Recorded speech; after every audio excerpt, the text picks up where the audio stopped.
আসসালামু আলাইকুম ওয়া রাহমাতুল্লাহি ওয়া বারাকাতুহু। আলহামদুলিল্লাহি রাব্বিল আলামিন ওয়াল আকিবাতু লিল মুত্তাকিন ওয়াসসালাতু ওয়াসসালামু আলা রাসূলিহি মুহাম্মাদিন ওয়া আলিহি ওয়া আসহাবিহি আজমাইন, আম্মা বা'দ।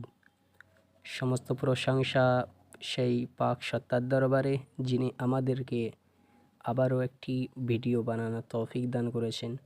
আলহামদুলিল্লাহ। আজকের আমার বিষয়টি হলো দরুদ শরীফ নিয়ে।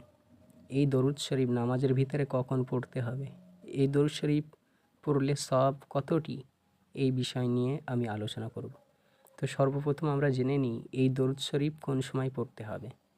এই দরুদ শরীফটি আপনি নামাজের ভিতরে দ্বিতীয় বৈঠক অর্থাৎ শেষ বৈঠক, যখন আপনি সালাম ফিরাবেন বসে, তার কিছু মুহূর্তে আগে আপনি এই দরুদ শরীফটা পাঠ করবেন।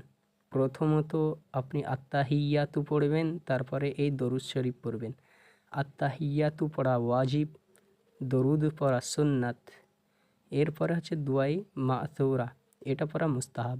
তো সুতরাং আপনাকে দরুদ শরীফ পড়তেই হবে, সুন্নাত এটা। তো আপনারা সকলেই মুখস্থ করবেন এবং নামাজের ভিতরে যেহেতু দেখে দেখে পড়া সম্ভব নয়, আপনারা মুখস্থ করবেন। এই দরুদ শরীফটি আমি ভালো করে উচ্চারণ সহ পড়ছি, আপনারাও এমনভাবে মুখস্থ করবেন, ইনশাআল্লাহ আপনাদের জন্যও সহজ হবে।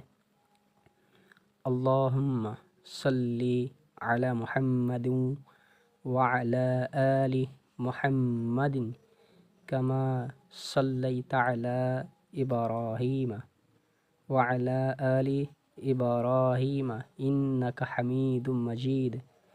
আল্লাহুম্মা বারিক আলা মুহাম্মাদিন ওয়া আলা আলি মুহাম্মাদিন কামা বারাকতা আলা ইব্রাহিম ওয়া আলা আলি ইব্রাহিম ইন্নাকা হামিদুম মাজিদ। আলহামদুলিল্লাহ। আমরা দরুদ শরীফটি শেষ